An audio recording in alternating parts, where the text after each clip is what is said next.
पिछले सूत्रों में पतंजल योग दर्शन में 5 प्रकार की वृत्तियां बतलाई। प्रमाण, विपर्यय, विकल्प, निद्रा, स्मृतय। उनमें से हमने प्रमाण और विपर्यय, इन 2 वृत्तियों की व्याख्याएं देखी। अब तीसरी जो वृत्ति है वह विकल्प वृत्ति है।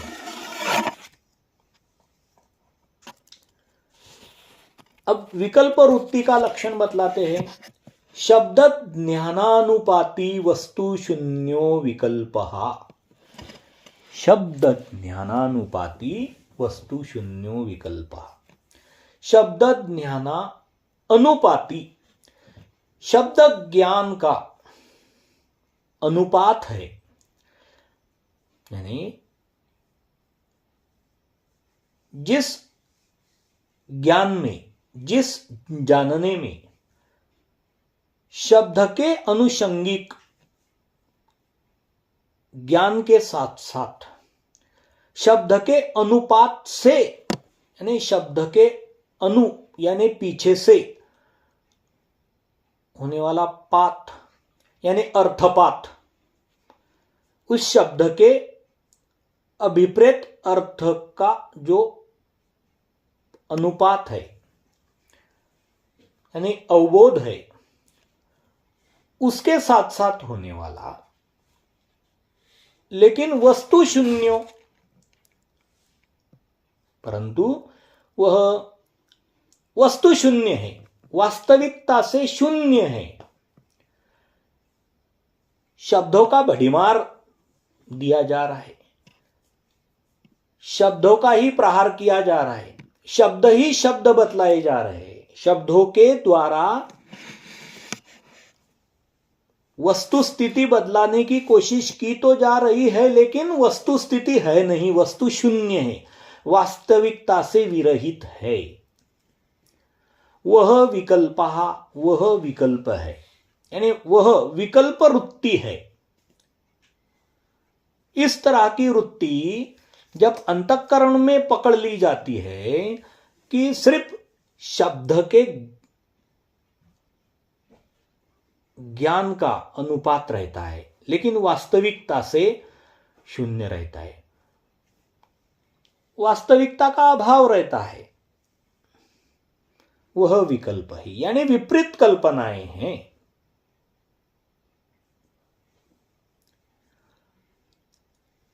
केवल शब्द के आधार पर बिना हुए पदार्थ की कल्पना करने वाली जो चित्त की वृत्ति है वह विकल्प वृत्ति है। और इस तरह की सिर्फ शब्द के आधार पर जो अस्तित्व में ही नहीं है वह वस्तु, उसकी कल्पना करना, उसे मान लेना, यह विकल्प वृत्ति अगर वैराग्य के हेतु या योग साधना में श्रद्धा और उत्साह बढ़ाने वाली हो तथा आत्मज्ञान में सहायक हो तो वह अक्लिष्ट कही जाती है।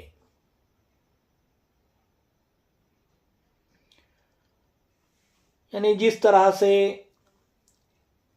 सर्वज्ञ श्री चक्रधर स्वामी जी ने के धामोड्याची साली आन के ब्रह्महनन, यानी मदिरा पान करने से कुछ लोग ऐसा बतलाते हैं कि ब्रह्महनन होता है, लेकिन मदिरा पान करने से ब्रह्महनन नहीं होता।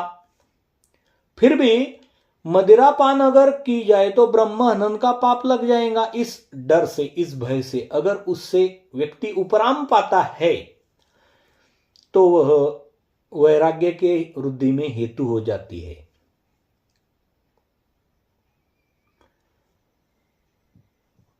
अन्यथा अगर यह विकल्प वृत्ति वैराग्य में, योग साधना में या आत्मज्ञान के हेतु अगर बाधा बन जाए, अवरोध बन जाए तो वह क्लिष्ट वृत्ति कही जाती है, यानी क्लेशकारक वृत्ति कही जाती है।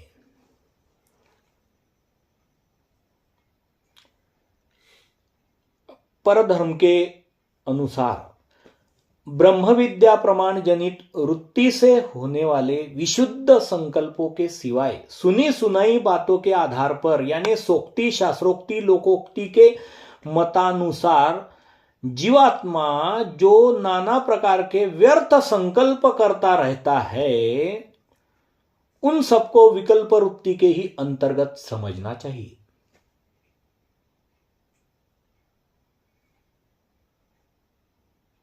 यानी ब्रह्म विद्या प्रमाण जनित वृत्ति में जो विशुद्ध संकल्प है वह जीव, देवता, प्रपंच तथा परमेश्वर, यह अनादि के 4 पदार्थ स्वयंभू विद्यमान और स्वतंत्र है। में जीवेश्वर स्वामी भृत्य संबंध अनादि का है, तो जीव सेवक और ईश्वर स्वामी, इस भाव को अगर ग्रहण किया जाए तो वह अक्लिष्ट वृत्ति बन जाती है। जैसे कि पहले प्रत्यक्ष अनुमान आगम प्रमाणानी प्रमाण वृत्ति बतलाई, तो उनमें आगम यह प्रमाण जो है ब्रह्म विज्ञा शास्त्र पर धर्म के अनुसार आ यानी परमात्मा पर्यंत गम यानी गमन करा देने वाली जो है वह ब्रह्म विज्ञा है, ब्रह्म को जानने वाली और ब्रह्म को जना देने वाली और ब्रह्म को प्राप्त कराने वाली ब्रह्म विज्ञा। तो ब्रह्म विज्ञा शास्त्र के बोध के अनुसार जो नित्य नित्य वस्तु विवेक करके अनित्य का त्याग, यानी प्रपंच के इहलौकिक सुख अनित्य है और देवताओं के पारलौकिक सुख अगर दिव्य भी हो तो वह अनित्य है, नाशवान है। इस वजह से इहामुत्र फल उपभोग का विराग करा देने वाला यह ब्रह्म विज्ञा शास्त्र का प्रमाण है और उसी से विशुद्ध संकल्प पैदा होता है। नित्य की स्वीकृति और नित्य की प्राप्ति हेतु अनित्य का त्याग और नित्य का स्वीकार समर्पण, यानी जीव ने नित्य परमेश्वर को पाने का संकल्प स्वीकार तथा समर्पण कर लेना और उसके बावजूद यानी ब्रह्म विज्ञा शास्त्र प्रमाण के विरहित अगर सिर्फ खाली सोक्ति शास्त्रोक्ति लोकोक्ति इन उक्ति त्रयों के द्वारा सुनी सुनाई गई बातों के आधार पर अगर जीव विविध प्रकार के व्यर्थ संकल्प करता रहता है तो वह विकल्प माना जाता है, यानी देवता के ऊपर ईश्वर बुद्धि कल्पित कर लेना यह सबसे बड़ा विकल्प है और प्रपंच को प्रपंच से बनाए हुए जो पृथ्वी सूरज नदी आदि को देवता मान लेना या जीवों में ही ईश्वर बुद्धि कल्प लेना यह विकल्प है, यानी विपरीत कल्पना है, विपरीत ज्ञान है।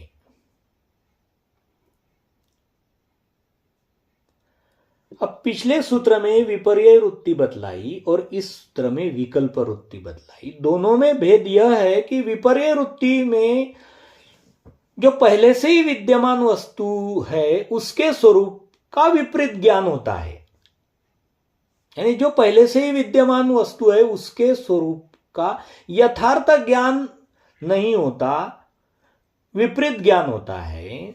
और इस अब बतलाई जा रही विकल्प वृत्ति में अविद्यमान वस्तु की शब्द ज्ञान के आधार पर कल्पना होती है जो विद्यमान ही नहीं है, जो अस्तित्व में ही नहीं है, सिर्फ शब्द ज्ञाना अनुपाति शब्द ज्ञान का ही अनुपात है, शब्दों का ही भड़ीमार है, शब्द से ही सिर्फ तर्क वितर्क के जाल बुने जा रहे हैं, लेकिन वस्तु शून्यो विकल्पा, लेकिन वस्तु शून्य, वास्तविकता से शून्य, वास्तविकता का अभाव है।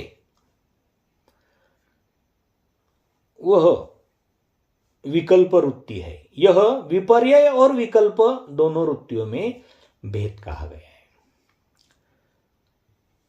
तो जैसे कोई मनुष्य सोक्ति, शास्त्रोक्ति, लोकोक्ति एवं उक्ति त्रय जनित सुनी सुनाई बातों के आधार पर अपनी मान्यता के अनुसार